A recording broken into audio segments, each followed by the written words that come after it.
नमस्कार साथियों, मैं अजीत तिवारी आप लोगों का बहुत बहुत स्वागत करता हूं।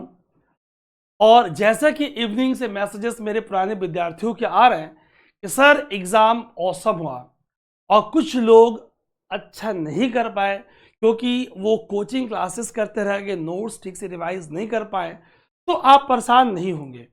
फाइन। मैं सेशन को स्टार्ट करने से पहले आपसे कुछ बहुत कम समय में एक लंबी बात करने वाला हूं। बार बार मैंने आपसे कहा है कि हिंदी मीडियम के विद्यार्थियों के जो रिजल्ट में परसेंटेज ड्रॉप आई है, उसका मुख्य कारण उचित संसाधनों का इस्तेमाल न कर पाना ही है। कई बार लैंग्वेज बाधा बन जाती है ना।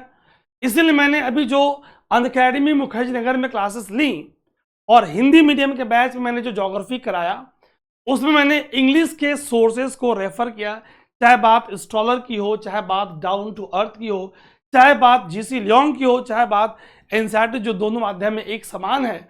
और इस तरह की डाइवर्स सोर्सेज का हमने इस्तेमाल किया।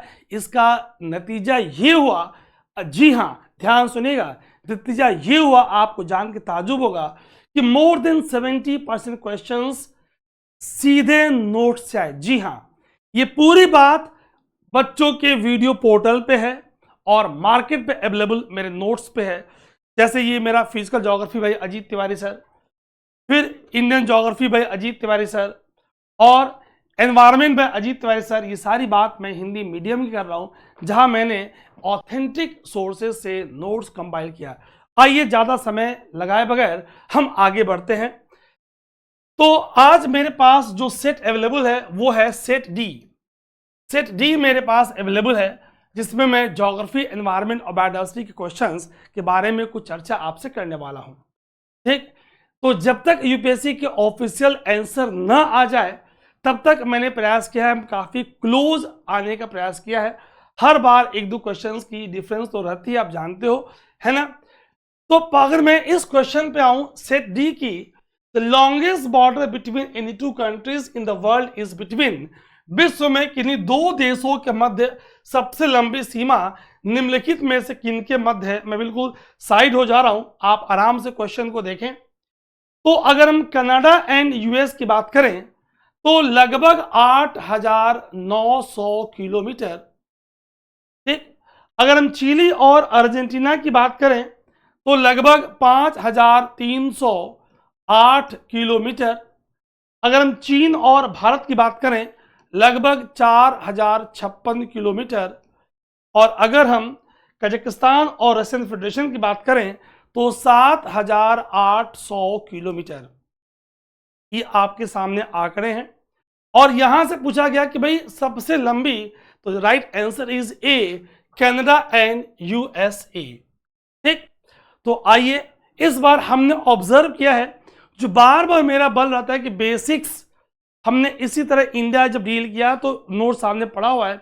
हमने इंडिया के सारे फ्रंटियर्स की boundary, state wise, location wise, clock wise, anti clock wise सारी बातें हमने कवर की थी।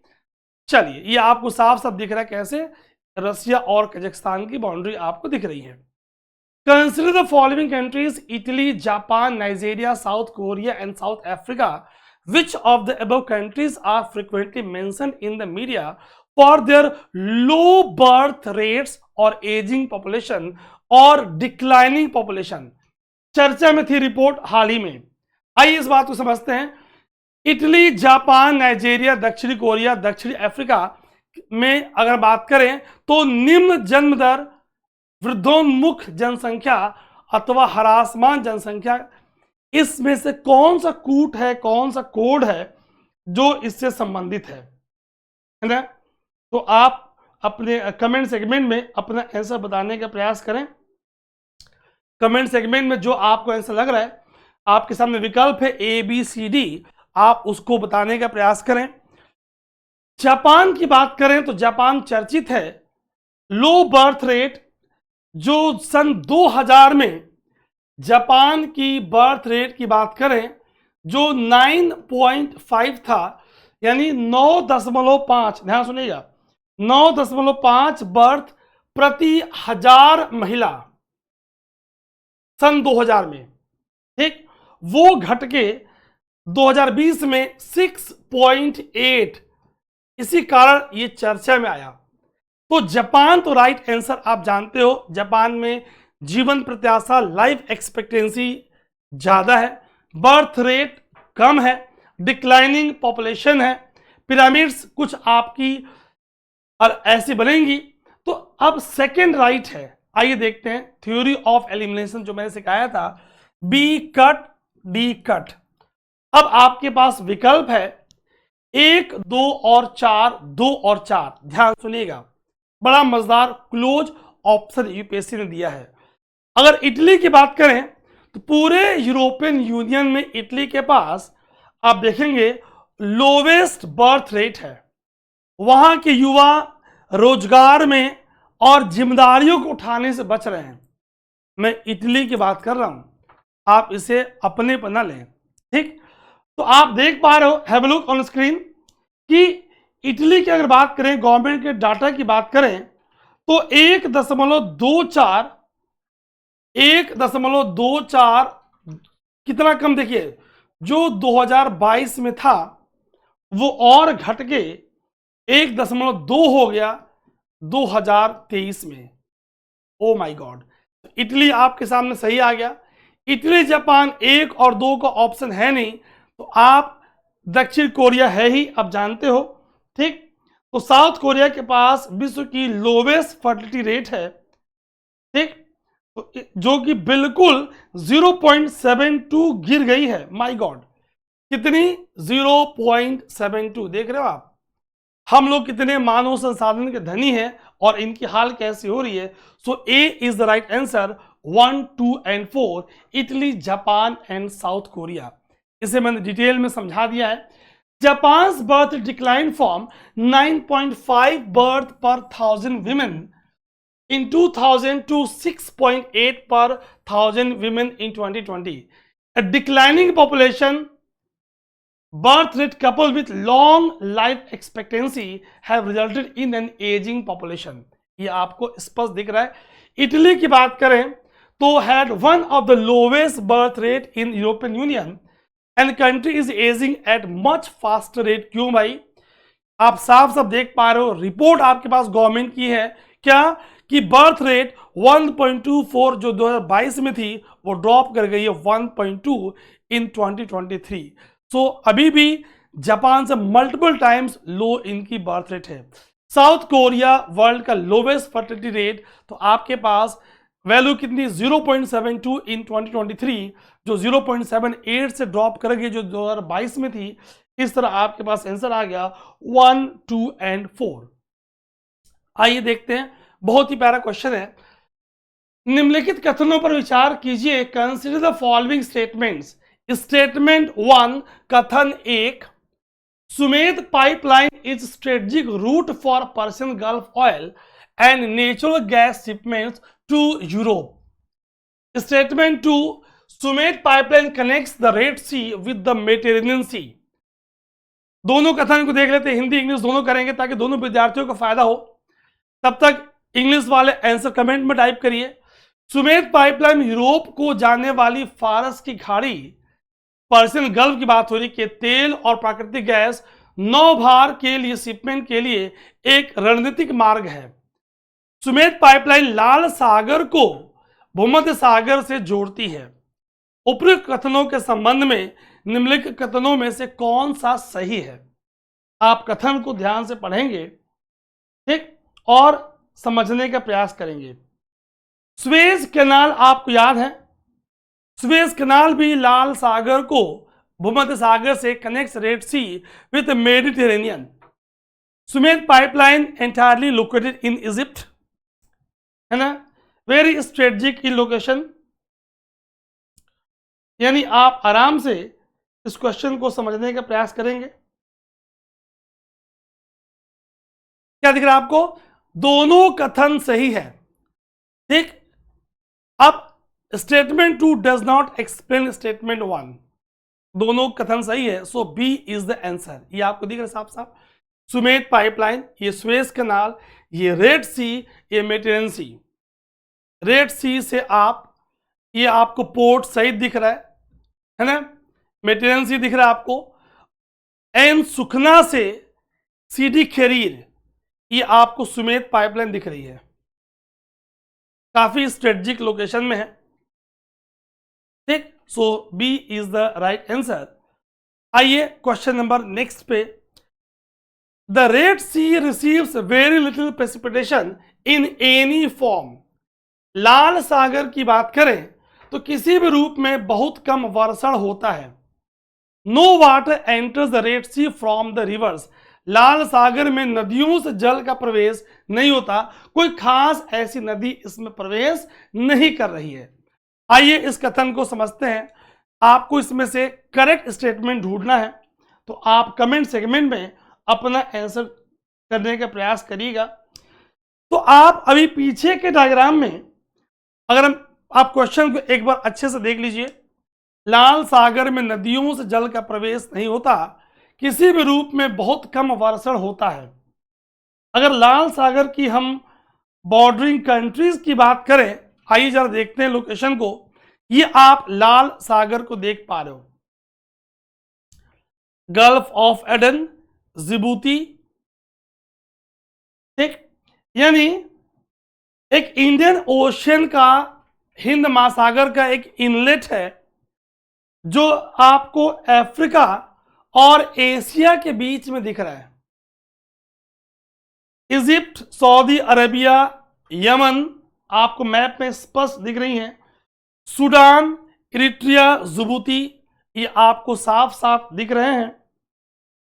ठीक, तो इंडियन ओशन को आप देख पा रहे हैं बाबेल मालदीव स्ट्रेट से और गल्फ ऑफ एडन से आप इसमें जोड़ पा रहे हो। ठीक, अब प्रश्न पे आते हैं। प्रश्न पे आते हैं कि कथन कौन सा सही है। तो मेरे प्यारे विद्यार्थियों, मैं आपका आंसर जानना चाह रहा हूं। बिल्कुल स्पष्ट है, रेड सी में वर्षण कम होती है और कोई खास नदी प्रवेश नहीं करती। As precipitation is very low, no big river drains into it, rate of evaporation is very high and temperature is very high, humidity is high in the region. क्या हो रहा है यहां पे? Responsible for high value of salinity इस क्षेत्र में। तो अब आपके सामने इसका आंसर आ गया है ना? क्या रहा है आंसर? तो आप इसमें दोनों कथन सही है। ठीक, एक और दो दोनों, C is the right answer. C is the right answer. ठीक, चलिए ये पूरा मैंने डिटेल में एक्सप्लेन किया हुआ है। Scarcity of rainfall, Red Sea receives little precipitation in any form, no major source of fresh water, result in excess evaporation, summer temperature are much higher with relatively high humidity। ये आपको beautiful colour दिख रहा है red सी का। ठीक, क्योंकि Africa टूट रहा है, रिफ्ट वैली एक्सपेंड हो रही है। बार बार मैंने क्लास में कहा था ये एरिया इंपॉर्टेंट होगा फॉर योर एग्जामिनेशन। बहुत ही प्यारा क्वेश्चन है, क्लास मैंने कई बार स्पष्ट बात किया है। आइए पहले बात करते हैं। According to EPA and environmental protection agency, which one of the following is the largest source of sulphur dioxide emission. अगर नेचुरल सोर्सेज की बात करें, हमने जब प्लेट टेक्टोनिक्स किया था तो भी मैंने बात किया था, जिन बैचेस में मैंने एनवायरमेंट लिया वहां भी बात किया था कि सल्फर के ऑक्साइड्स SOX का नेचुरल सोर्स वॉल्केनिज्म, ज्वालामुखी है। Volcanism is the main natural source for emission of SOX in the atmosphere. याद आया? अब ईपीए की जो रिपोर्ट बता रही है, अब आप कमेंट में इसका आंसर बताइए।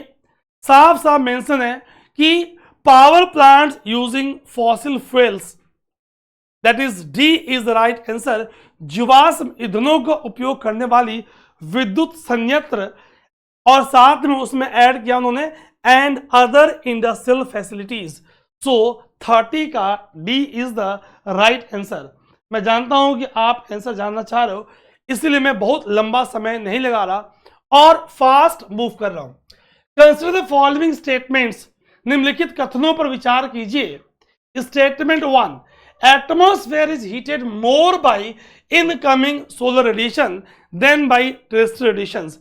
इस पे तो इसी चैनल पे शॉर्ट्स मेरे पड़े हुए हैं, ठीक। तो एटमॉस्फेयर की हीटिंग अर्थ के सरफेस से एमिटेड पार्थिव विकिरण टेरेस्ट्रियल रेडिएशन से होती है, यानी कि जो कथन एक है वो सत्य नहीं है, ठीक। Carbon dioxide and other green house gases in the atmosphere are good absorber of long wave radiation.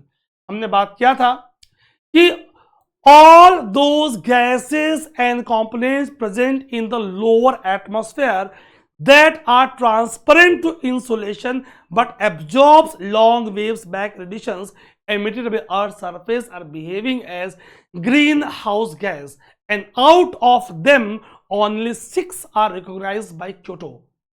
Clear? यानी अगर हम बात करें तो निचले वायुमंडल में मौजूद वे सारी गैसें जो सूर्य से आने वाली किरणों के लिए पारदर्शी हो, लेकिन जब पृथ्वी की सतह पर टकराने के बाद ये पार्थिव विकिरण के रूप में आती हैं तो उन्हें अवशोषित करती हैं, ये हरित गृह गैस कहलाती हैं। और यही हमारे पृथ्वी पे वायुमंडल में, निचले वायुमंडल में एक उचित तापमान, आवासीय तापमान के लिए जिम्मेदार है। इनमें से 6 को क्योटो प्रोटोकॉल के तहत चिन्हित किया गया है। हमने क्लास में कई बार आपसे पूछा है, बताया भी है, रिवाइज भी करा दिया कि इनकी GWP कैसी है, ठीक। और अगर हम बात करें तो CO2 एक क्योटो द्वारा चिन्हित इंपॉर्टेंट ग्रीन हाउस गैस है जो लगभग 50 से 55% कुल global warming green house effect के लिए जिम्मेदार है। तो क्या रहा? Statement 1 is incorrect, statement 2 is correct guys, D is the right answer, ठीक।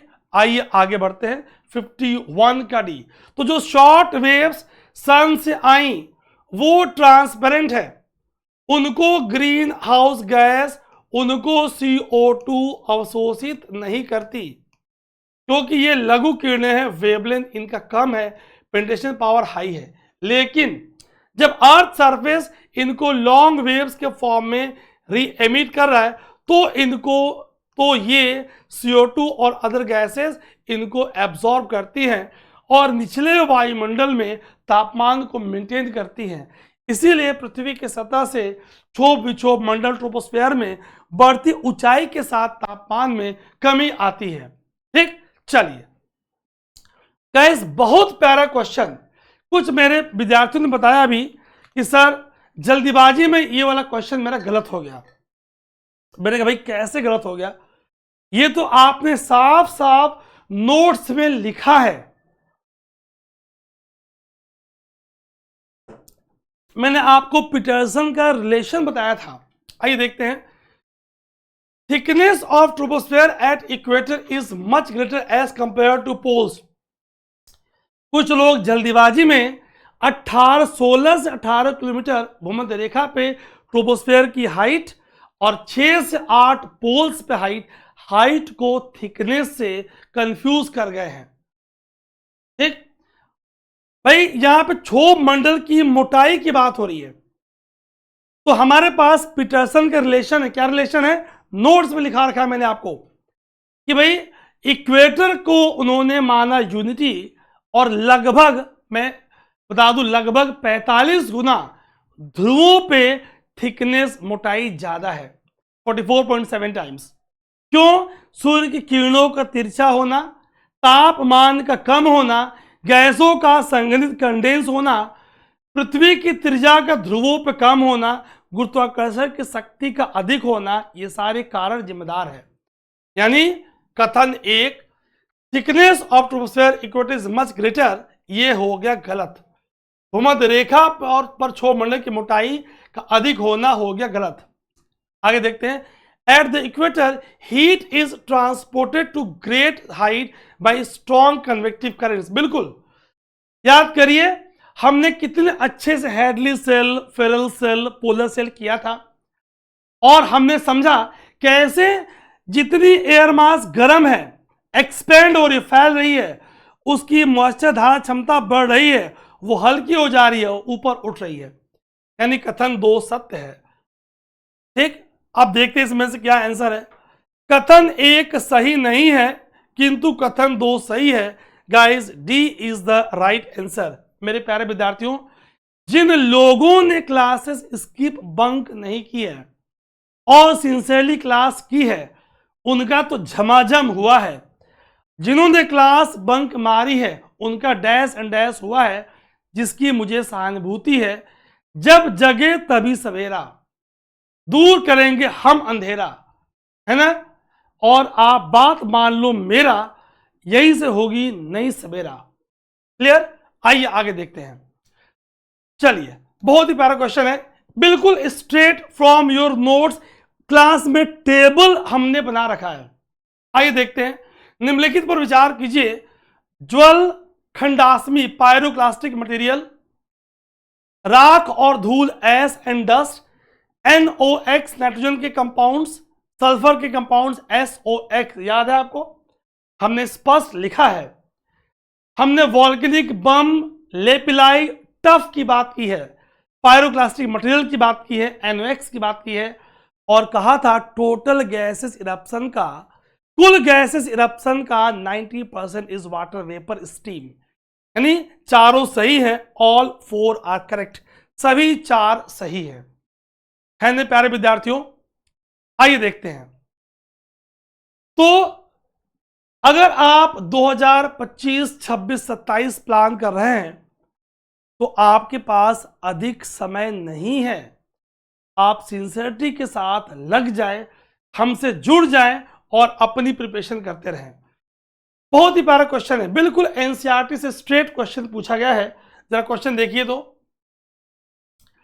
Which of the following is a correct inference from isothermal maps in the month of January? Isotherms deviate to the north over the ocean and to the south over the continent. Presence of cold ocean currents, gulf stream ये तो warm है, north Atlantic drift ये तो warm है, makes north Atlantic ocean colder. Guys, यहां पे सीधी बात होगी गलत, साफ साफ आपको दूसरा गलत दिख रहा है। मैंने क्लास में बताया था, रसिया का मरमांस्क पोर्ट का उच्च अक्षांश पे होने के बावजूद भी नॉर्थ अटलांटिक ड्रिफ्ट जब पहुंचती है तो वर्ष भर ये पोर्ट आइस फ्री रहता है। याद आया? तो दूसरा स्टेटमेंट गलत। आइए देखते हैं तो क्या क्या 1 आपको ढूंढना है, करेक्ट कोड ढूंढना है आपको, है ना। तो बोथ 1 and 2 नहीं होगा, नाइदर 1 और 2 नहीं होगा, है ना। क्लियर है? क्या बचा आपके पास? आप स्मार्टली आंसर निकाल सकते हो। जैसे दूसरा गलत हुआ, दोनों नहीं हो सकता, है ना।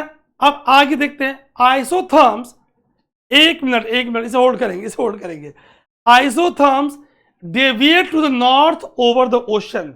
अब यहां ध्यान देंगे,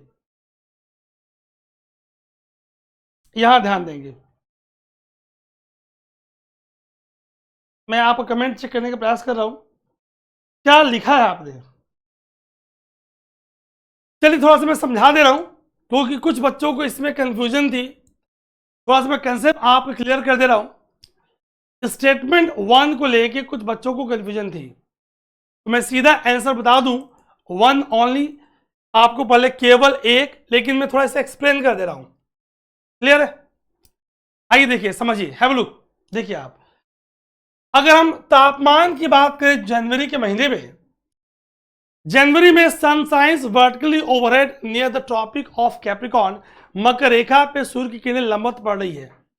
तो दक्षिणी गोलार्ध में it is summer in the southern hemisphere and winter in the northern hemisphere. जाहिर सी बात है, जनवरी में हमारे हेमिस्फीयर में विंटर्स है। Clear?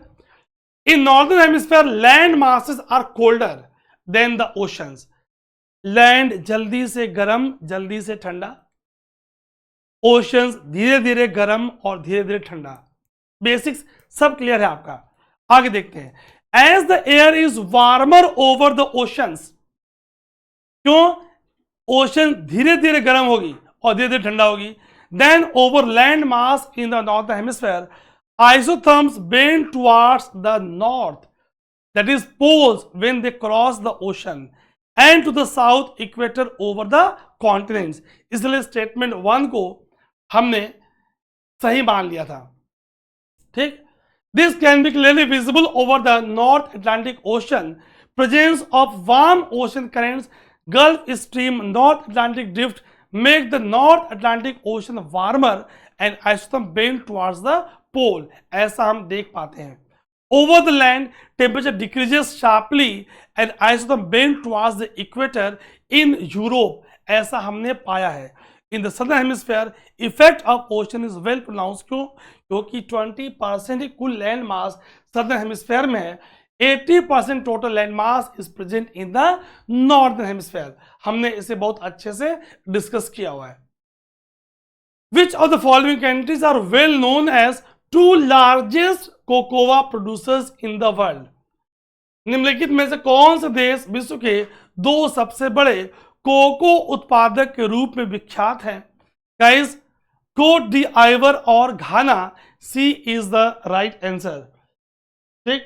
C is the right answer. लगभग 50% वर्ल्ड के कोकोआ ये प्रोड्यूस करते हैं. क्लियर. हमने बहुत सारे क्वेश्चंस मैपिंग बेस्ड नदियों का किया है. मतलब बहुत सारे पीपीटीज आपको भारत के नदियों का, चाहे वो बात गंगा की हो, दक्षिण भारत की नदियों की हो, ब्रह्मपुत्र नदी तंत्र की हो, मैंने आपको दिया है. एक आसान सा प्रश्न आपसे पूछा गया है कि पश्चिम से पूर्व की ओर प्रयागराज के अनुप्रवाह में गंगा में मिलने वाली हिमालय की नदियों के संदर्भ में निम्नलिखित में से कौन सा अनुक्रम सही है? With reference to the Himalayan rivers joining the Ganga downstream of Prayagraj from west to east, which one of the following sequence is correct? आप एक बार जल्दी से आंसर बताने का प्रयास कीजिए. प्रयागराज से आप आगे बढ़िए. ये आ गया इलाहाबाद प्रयागराज. आपको दिख रही पहले पश्चिम में गोमती, फिर घाघरा, फिर गंडक, फिर Kosi. Gomti, Ghaghara, Gandak, Kosi. Gomti, Ghaghara, Gandak, Kosi. B is the right answer. Clear guys. देखिए, मैंने बहुत डिटेल में, डेप्थ में पढ़ाया था, क्योंकि मैंने कोई रिस्क नहीं लिया, है ना. और जो क्वेश्चन, जिन एरिया से, टॉपिक से क्वेश्चंस नहीं आए, अभी बात खत्म नहीं हुई, रेस अभी जारी है. मेन एग्जामिनेशन इंटरव्यू तक वो सारे नॉलेज आपके काम आएंगे, है ना. चलिए, come on the next question. बहुत ही प्यारा क्वेश्चन है, बहुत ही कंसेप्चुअल क्वेश्चन है. निम्नलिखित कथनों पर विचार कीजिए. Consider the following statements. Rainfall is one of the reasons for weathering of rocks. जाहिर सी बात है, वर्षा होगी तो चट्टानों का अपक्षय, रासायनिक अपक्षय, केमिकल वेदरिंग होगा. क्यों? Rain water contains carbon dioxide in the solution. जब रेनफॉल होगी तो एटमॉस्फेयर के 21% ऑक्सीजन वो भी डिसॉल्व होगा और 0.03% कार्बन डाइऑक्साइड वो भी डिसॉल्व होगा. CO2 डिसॉल्व होकर कार्बोनिक एसिड फॉर्म करेगा और ऑक्सीजन चट्टानों के मिनरल्स के खनिजों का ऑक्सीकरण, ऑक्सीडेशन कराएगा, है ना. और दोनों केस में वो वेदरिंग को प्रमोट करेगा. अगर चट्टानों के दरारों में, क्रैक्स में ऑक्सीजन की उपलब्धता बढ़ी तो वो बायोलॉजिकल वेदरिंग, जैविक अपक्षयन को प्रमोट करेगा. तो टॉपिक्स में कंसेप्ट्स को लिंक करना था. यानी तीनों कथन, rain water contains atmospheric oxygen, yes, और उस एटमॉस्फेरिक ऑक्सीजन से मिनरल्स की ऑक्सीडेशन और बायोलॉजिकल वेदरिंग, क्रैक्स में, दरारों में ऑक्सीजन के कंसंट्रेशन बढ़ने से बढ़ी. यानी अगर हम देखें तो क्या दिख रहा है हमें? Both statement 2 and statement 3 are correct and both of them explain statement 1. जाहिर सी बात है. So A is the right answer. अगर किसी प्रश्न में आपकी मुझसे असहमति होगी तो आप मुझे कांटेक्ट करिएगा या कमेंट में लिखकर बताइएगा. कई बार ऐसा होता है कि आप जो ऑप्ट करके आते हो अगर मैंने उसे नहीं मार्क किया तो आप नाराज से हो जाते हो, तो नाराज नहीं होना है, ठीक। तो ए इज द राइट आंसर, समझा दिया मैंने आपको। आइए देखते हैं, बहुत प्यारा क्वेश्चन है। Consider the following countries, Finland, Germany, Norway, Russia. How many of the above countries, इसमें से कितने देश पूछ रहा है, have a border with the North Sea. अब अगर मैप हमने कभी देखा है या मैप देखते रहे हैं तो ये प्रश्न आपके लिए आसान हो जाता है, आप देख पाते हो।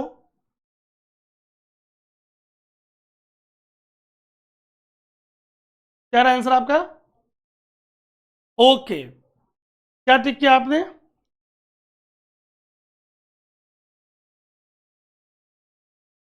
अच्छा, नॉर्वे और जर्मनी, बिल्कुल सही है, नॉर्वे और जर्मनी, केवल दो, B is the right answer. So only two, B is the right answer. देखिए 58 का बी। तो अगर नॉर्थ सी की बात करें तो नॉर्दर्न यूरोप में part of Atlantic Ocean, borders की बात करें, आपको अभी मैप दिखा दूंगा, UK, Norway to the west, पश्चिम में यूके और Norway, Denmark to the south, Germany, Netherlands, Belgium and France to the east, पूरब की तरफ, फरो आइलैंड एंड नॉर्वे का Svalbard archipelago to the north. The north lies between Great Britain, Denmark, Norway, Germany, Netherlands, Belgium and France. Map में देख लेते हैं, ठीक। ये आपको साफ साफ नॉर्थ सी दिख रहा है। तो फिनलैंड बाल्टिक सी के पास है, रसिया इधर है, फिनलैंड नहीं, रसिया नहीं, साफ साफ आपको नॉर्वे और जर्मनी दिख रहा है। तो हमने दो ऑप्ट कर लिया था, 58 का बी हमने कर लिया था। क्लियर? आइए आगे देखते हैं। अब इस क्वेश्चन में देखना यूपीएससी क्या करती है। कंसिडर द फॉलोइंग इंफॉर्मेशन, निम्नलिखित सूचना पर विचार कीजिए। Dhuandhar, Malwa, waterfall, river, region, river, जलप्रपात, क्षेत्र, नदी। आइए लेवल 1 में देखते हैं कि कितनी गलतियां आपको यहां दिख रही हैं। पहले लेवल 1 में देखते हैं और फिर आगे बढ़ लेंगे। चलिए, तो धुआंधार आपको याद है? Yes no? Question number 59। मैं भी जरा एक बार आपके कमेंट्स देखूं, क्या लिख रहे हो आप? अच्छा, ठीक है, बिल्कुल। नर्मदा नदी तो सही है, धुआंधार भी सही है, जबलपुर सही है। क्या जबलपुर मालवा का पार्ट है ना? जबल, अगर नर्मदा की ओरिजिन की बात करें तो it is not Malwa प्लेटू, Amarkantak प्लेटू, है ना? भेड़ा घाट, मार्बल रॉक्स, तो पहला हो गया गलत। हुंड्रू बिल्कुल सही है। सुवर्ण रेखा, रांची पार्ट ऑफ छोटा नागपुर प्लेटू, सही है। Gersoppa, Gersoppa is on the Sharavati river, Netravati river नहीं है, तो ये गलत है। क्या हो गया? How many of the above rows is the given information correctly matched? सिर्फ एक, ओनली वन, हुंड्रू वाला ए। कुछ लोग इसमें कंफ्यूज थे, तो मालवा मैंने क्लास में डिस्कस किया था, पूरा मैंने जिले आपको बता दिए थे कि कैसे आपको इसमें वेस्टर्न एमपी के डिस्ट्रिक्ट्स और कुछ मिड एमपी के डिस्ट्रिक्ट्स तक आ रहे थे, है ना? कर लिया। आइए कुछ वैल्यू एडिशन आपको दे दूं। धुआंधार फॉल नर्मदा नदी पर स्थित है, भेड़ाघाट and 30 metres high, Narmada river making its way through the world famous marble rocks, narrow down and then plunging into a waterfall known as धुआंधार। नर्मदा कहां से निकल रही है? अमरकंटक प्लेटू से निकल रही है, near Anuppur district of Madhya Pradesh. Hundru fall Ranchi Purulia highway, state of Jharkhand, छोटा नागपुर प्लेटू, हमने सही कर लिया था। सुवर्ण रेखा रिवर, जहां पे वो गिरती है, height of 90 metres, forming one of the biggest waterfall. ठीक, आइए आगे देखते हैं। जोग और गरसप्पा वाटरफॉल, जिसका नाम अब महात्मा गांधी वाटरफॉल हो गया है, renamed as Mahatma Gandhi waterfall, second highest plunge waterfall in India, कहां पर प्रेजेंट है? Sagara taluk, Shivamogga district in Karnataka. It is on river Sharavati, not Netravati, है ना। तो इसलिए हमने इसे कर लिया था। आइए क्वेश्चन नंबर नेक्स्ट पे देखें। तो गाइस एक बार रिपीट कर दूं, 59 का A is the answer, A is the answer, correct correct correct, केवल एक। 60 पे आएंगे। कंसिडर द फॉलोइंग इंफॉर्मेशन, बड़ा सिंपल क्वेश्चन है, थोड़ी सी आपके पास इंफॉर्मेशन बेसिक्स भी है। तो कितनी बार क्लास हमने बात की थी, याद करिए ट्रिक, कि ब्लैक फॉरेस्ट का नाम लेते आपके माइंड में क्या आ रहा है? मैंने कहा था ना आपसे, देखिए आप, अगर हम वॉसेजेस की बात करें तो वॉसेजेस एक राइन नदी, river Rhine flows through the rift valley, France घाटी से बह रही है। राइन के एक तरफ जर्मनी में ब्लैक फॉरेस्ट एक ब्लॉक माउंटेन है, दूसरी तरफ वॉसेजेस फ्रांस में एक ब्लॉक माउंटेन है। क्लियर है? ब्लॉक माउंटेन मीन्स भ्रंसुथ पर्वत, ब्लॉक पर्वत। ये बेसिक्स हुई।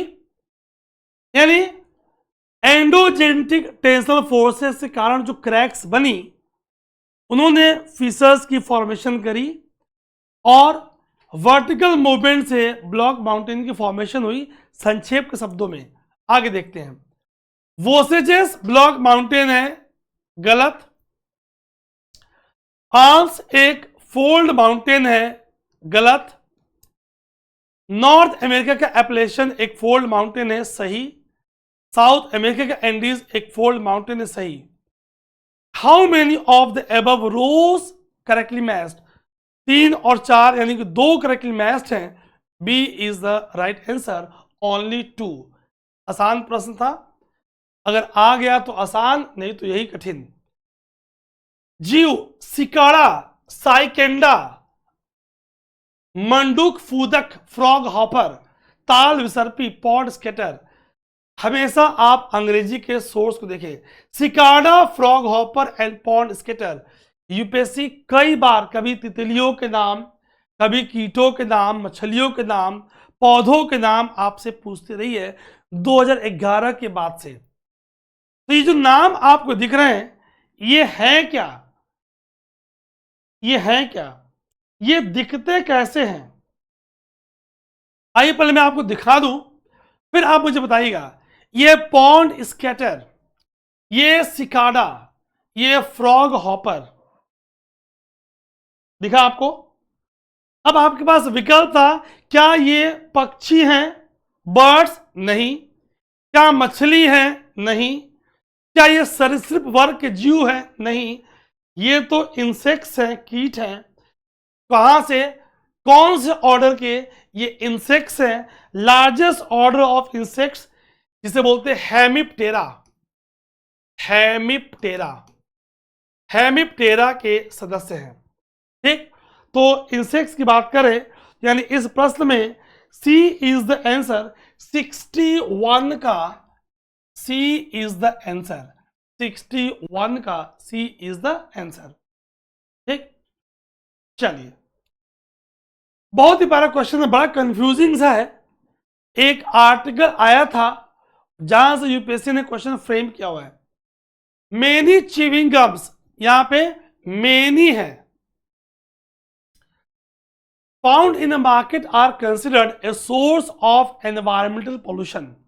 बाजार में मिलने वाली अनेक च्युइंगम पर्यावरणीय प्रदूषण का स्रोत मानी जाती हैं, क्योंकि सॉरी, क्योंकि कुछ ही बायोडिग्रेडेबल है ना।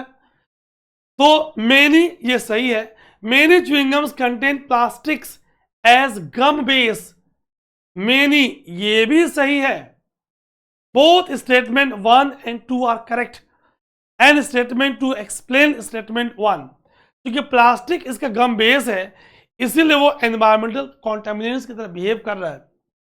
ये बात इतने पर नहीं रुकेगी, थोड़ा आपके संतुष्टि के लिए मैं आपको पॉइंट्स और समझा दूं, ध्यान से देखिएगा। अगर हम च्युइंगम की कंपोजिशन की बात करें तो एक गम बेस है, इसी में plasticisers, gum core which may or may not be coated. Gum base किसका बना है? इनसॉल्युबल गम बेस, ठीक। Humectants, elastomers, emulsifiers, fillers, waxes. आगे और देखते हैं। मुख्य इसका जो क्या है? पॉलीविनाइल एसीटेट, यही प्लास्टिक है जिसे आप यूज करते हो ग्लू बनाने में, गोंद बनाने में, प्लास्टिक के बैग बनाने में और बॉटल बनाने में। ध्यान सुनिएगा, तभी आप इसे निगलते नहीं हो। प्लांट बेस्ड ओरिजिन के च्युइंगम्स बहुत कम मार्केट में अवेलेबल है। Plastic is the ingredient that makes chewing gum chewy, और आप देखोगे वो उसका गम बेस बना रहा है। कुछ eco friendly, there are some chewing gums brand on the market जो प्लास्टिक फ्री है, कुछ प्लास्टिक फ्री है, मेनी जैसे Glee gum, simply gum, the humble, ये इको फ्रेंडली प्लास्टिक फ्री है। प्रश्न में स्पष्ट है, मेनी मेनी, क्लियर है? ये यहां पे ध्यान देने वाली बात थी। तो 62 का A is the right answer.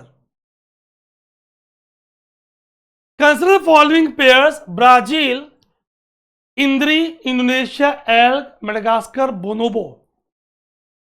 प्राकृतिक आवास में पाए जाने वाले जंतु, ठीक। अब ऐसे प्रश्न आपको न तो कोई पढ़ाएगा, न तो आप पढ़ पाओगे।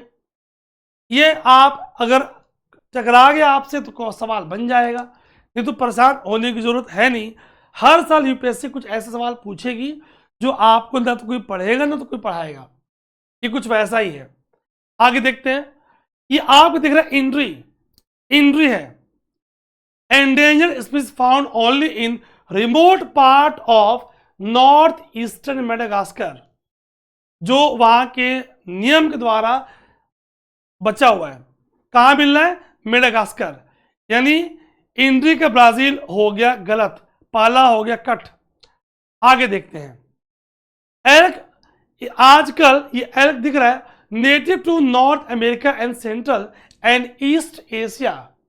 कुछ एल्क की स्पीसीज इंडोनेशिया में पाई गई है।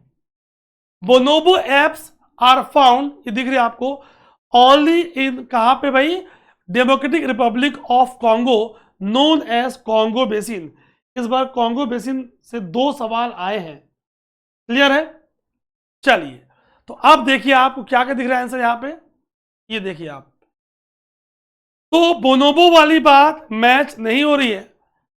अब यहां पे मैं थोड़ा सा क्वेश्चन मार्क डाल दे रहा हूं।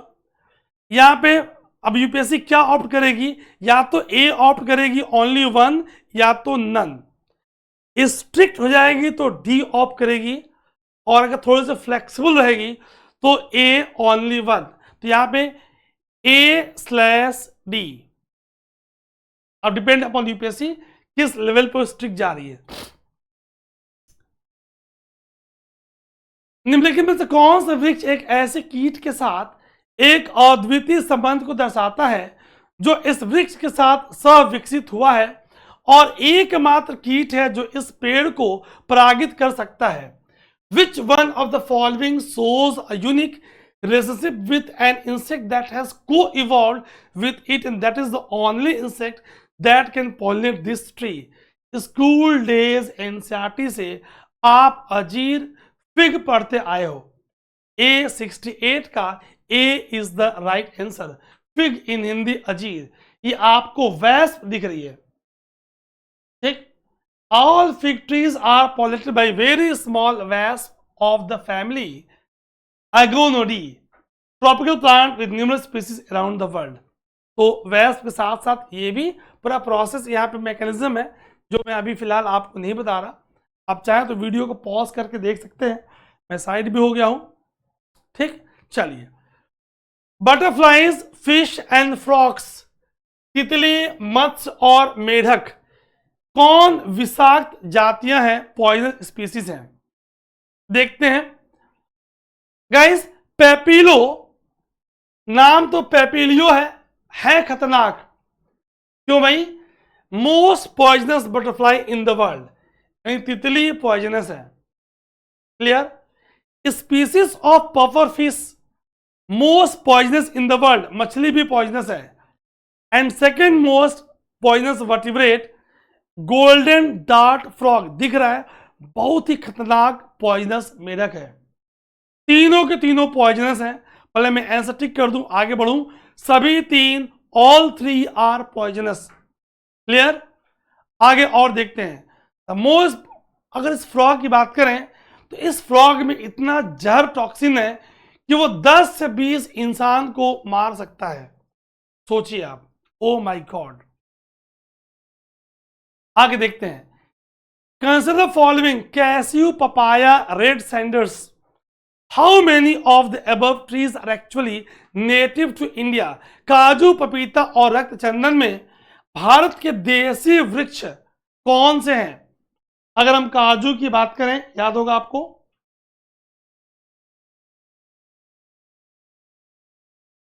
नेटिव टू ट्रॉपिकल अमेरिका कौन? Which one? Papaya originates from southern Mexico to Central America. तो पापाया तो नहीं है, कट। कहां उत्पत्ति हो रही पापाया की? Southern Mexico to Central America. Red sanders की बात करें, रक्त चंदन की बात करें, मूवी आई थी जिसका पार्ट 2 आने वाली है, समझ रहे हैं आप? आंध्र प्रदेश, सही है बिल्कुल। और इंपॉर्टेंट क्या है कि दिसंबर 2022 से अब ये वाइल्ड लाइफ प्रोटेक्शन एक्ट के WPA के शेड्यूल 4 में मेंशन हो गया है। ये याद रखेंगे, आगे आपसे प्रश्न पूछे जा सकते हैं। काजू की बात करें, इट इज मूल निवासी, नेटिव ऑफ ब्राजील। तो केवल एक, only one, only one. How many of the above trees? Only one. आप देख पा रहे इस बात? तो कौन सा ओनली वन? रक्त चंदन। Clear? A is the answer. बहुत ही प्यारा क्वेश्चन। विथ रेफरेंस टू, बिल्कुल आपके नोट से, with reference to water vapour, जलवाष्प के संदर्भ में निम्नलिखित में से कौन सा या कौन से कथन सही है? It is a gas the amount of which decreases with the altitude. भाई लगभग 6 किलोमीटर की ऊंचाई पे इन क्षोभ विक्षोभ मंडल troposphere 90% of water vapor is confined up to height of 6 to 8 kilometers. Clear? So with increase in height, क्या होगी? Amount decreases. So statement is correct. Percentage is maximum at poles. गलत. Over poles, sun rays are slanting. Over poles, over tropics, it is more in concentration. है ना? तो दूसरा गलत हो गया। A1 ओनली, केवल एक। ध्रुवों पर इसका प्रतिशत अधिकतम नहीं है क्योंकि सूर्य की किरणें तिरछी हैं। सूर्य की किरणें तिरछी होने के कारण ये अधिकतम नहीं है। तो 72 का A is the right answer. हम लोग सेट डी डील कर रहे हैं। कंसिडर द फॉलोइंग डिस्क्रिप्शंस, निम्नलिखित विवरण पर विचार कीजिए। तापमानों की वार्षिक और दैनिक रेंज निम्न है। Annual and daily range of temperature is low. बात करते रीजन आ गया equatorial. Precipitation occurs throughout there, पूरे साल वर्षा हो रही है। Precipitation varies between 50 to 250 centimetre. भाई अगर हम इक्वेटोरियल क्लाइमेट की बात करें तो रोज वर्षा हो रही है, कन्वेक्शनल रेनफॉल, समवहनीय वर्षा हो रही है। तापमान का अंतर वार्षिक और दैनिक कम है, लेकिन जब सूर्य की किरणें शिफ्ट हो रही हैं तो रेनफॉल की वैल्यू 50 से 250 सेंटीमीटर के बीच वेरी कर रही है। तो उपरोक्त विकल्प ए इज द राइट आंसर। विषुवतीय जलवायु, इक्वेटोरियल क्लाइमेट। तो बाकी के विकल्प उसके क्लोज नहीं है। अब ह्यूमिड सब ट्रॉपिकल में डेली रेनफॉल नहीं हो रही है। चलिए, विथ रेफरेंस टू गाइस, हमने क्लास में, याद है आपको, एक बच्चे का एग्जाम्पल लिया था और बॉल और डिस्क एक्सपेरिमेंट किया था। पूरी मेरी मेहनत रंग ला रही है, देख रहे हो आप। कोरियलिस फोर्स की बात की थी मैंने आपसे, और मैंने आपको पूरा उस बॉल और डिस्क एक्सपेरिमेंट से आपको समझाया था। क्वेश्चन इज क्या समझाया, देखते हैं। It increases with increase in the wind velocity. हमने कहा था ना कि साइन थीटा उसके फॉर्मूला में है, और theta is degree of latitude, और साइन 0 की वैल्यू 0, यानी इक्वेटर पे 0 हो गई। साइन 90 की वैल्यू 1, पोल पे सर्वाधिक हो गई। ठीक, यानी कोरियलिस बल ऑलवेज परपेंडिकुलरली एक्ट कर रहा है।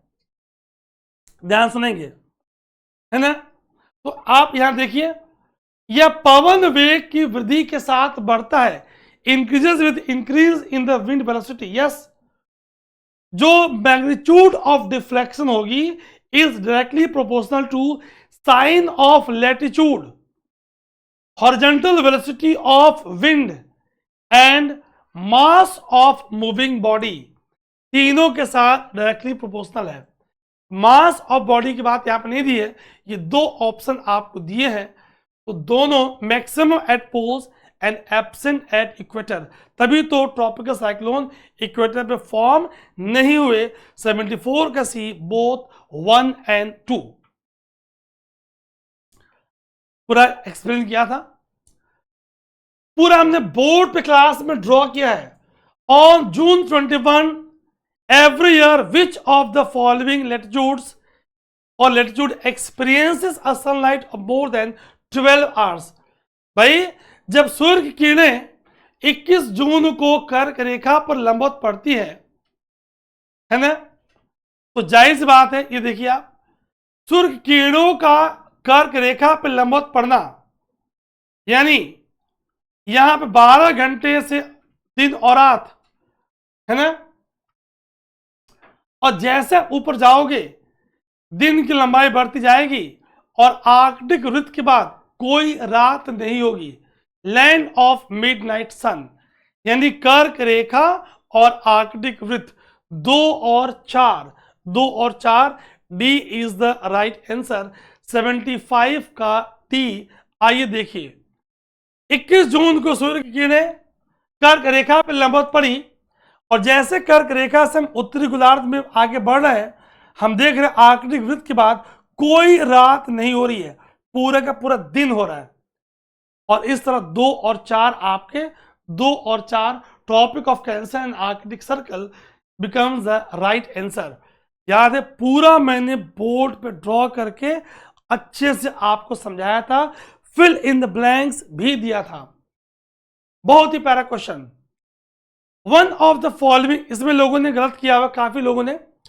One of the following region has the world largest tropical peatland which holds about 3 years worth of global carbon emissions from fossil fuels and possible destruction of which can exert detrimental effect on the global climate, which of the following denotes that region। निम्नलिखित क्षेत्रों में से एक में विश्व की सबसे बड़ी उष्णकटिबंधीय पीठभूमि है। बात कॉन्गो बेसिन की हो रही है, जो जीवाश्म ईंधन से होने वाला लगभग 3 वर्ष के वैश्विक कार्बन उत्सर्जन को धारण करता है, और जिनके संभाव्य विनाश से वैश्विक जलवायु पर प्रतिकूल प्रभाव पड़ सकता है। किसकी बात हो रही है? कॉन्गो बेसिन की बात हो रही है। अभी हाल ही में एक रिपोर्ट आई थी, ठीक, कई लोगों ने अमेजन बेसिन किया हुआ है। अमेजन बेसिन को बोलते हैं लंग्स ऑफ अर्थ, ये लंग्स ऑफ अर्थ है। अमेजन बेसिन की खास बात 14% एरिया और 40% NPP, net primary productivity, net प्राथमिक उत्पादकता। रिपोर्ट देखिए आप। World largest tropical Peatland is in the DRC Congo basin. Nature में एक आर्टिकल आया है जिसमें रिसर्चर ने डाला है कि 16.7 मिलियन हेक्टेयर्स के एरिया में इन्होंने बताया है कि ये 26 to 32 billion tons of CO2 के सिंक के रूप में ये बिहेव कर रहा है गाइस। तभी तो हम लोगों ने दलदलों को बचाने के लिए रैमसर कन्वेंशन साइन किया हुआ है to conserve the wetlands. Peatland is type of wetland. Swamps, marshes, bogs, lakes, mangroves, corals, all of them are under Ramsar Convention defined as wetland। तो ये कार्बन सिंक है। Central Congo Basin is home to 36% of world's tropical peatland area and stores 28% of world's tropical peat carbon। So it is very important to conserve the region because it is ecologically highly significant। आइए question number 79 पे आते हैं। Ground नट, मूंगफली, कुल्थी, horse ग्राम, soybean ये तीनों के तीनों मटर की फैमिली लेगुमिनेसी दलहन से संबंध रखती है। 79 का सी इज द राइट आंसर। ये आपको ग्राउंड नट, हॉर्स ग्राम और सोयाबीन, ये दाल वाली family it is famous for nitrogen fixation. Atmosphere के अनअवेलेबल नाइट्रोजन को अवेलेबल फॉर्म में कन्वर्ट करता है गाइस। छोटे क्वेश्चंस आप गलत करना, सिंपल क्वेश्चंस आप गलत करना अफोर्ड नहीं कर पाओगे, ध्यान रखिएगा आप, ठीक। अब जो रिपोर्ट किसी ने नहीं पढ़ा, आपने भी नहीं पढ़ा, तो उससे कोई दिक्कत की बात नहीं है। तो guys listen very very carefully. तो ये मैंने आपको पेपर के बारे में एनालाइज कर दिया, बता दिया। तो जो लोग 2025, 26, 27 के प्रिपरेशन कर रहे हैं, आपने क्या पाया? पहले आप एनसीईआरटीज, जीसी लियोंग्स, एनवायरमेंट की स्टैंडर्ड बुक्स, साथ साथ इंडियन एक्सप्रेस, द हिंदू के आर्टिकल्स में पिछले 15-18 महीनों में क्या चर्चा में रहा, स्ट्रेट क्वेश्चंस वहां से आया है। टॉपिक की लिस्टिंग बहुत इंपॉर्टेंट है। कितनी भी आप मेहनत कर लो, सारे क्वेश्चंस आपके नहीं बनेंगे, तो उसमें परेशान नहीं होना। हाँ, जो स्टैंडर्ड कंसेप्चुअल क्वेश्चंस हैं, जो बेसिक क्वेश्चंस हैं, वो हमारे गलत नहीं होने चाहिए। All the best for your main examination, जो इस बार एग्जाम दिए हैं, और आने वाले लोग बाकी तैयार हो जाएंगे, है ना। आपका बहुत बहुत धन्यवाद। God bless you. जय हिंद, जय भारत। अगर आप आगे तैयारी करना चाह रहे हो तो अनअकैडमी मुखर्जी नगर में हमारी नई बैच लॉन्च हो रही है, आप वहां पे कांटेक्ट करेंगे और जल्दी से जल्दी अपनी तैयारी को एक सही रास्ते पर ला देंगे। जय हिंद, थैंक यू।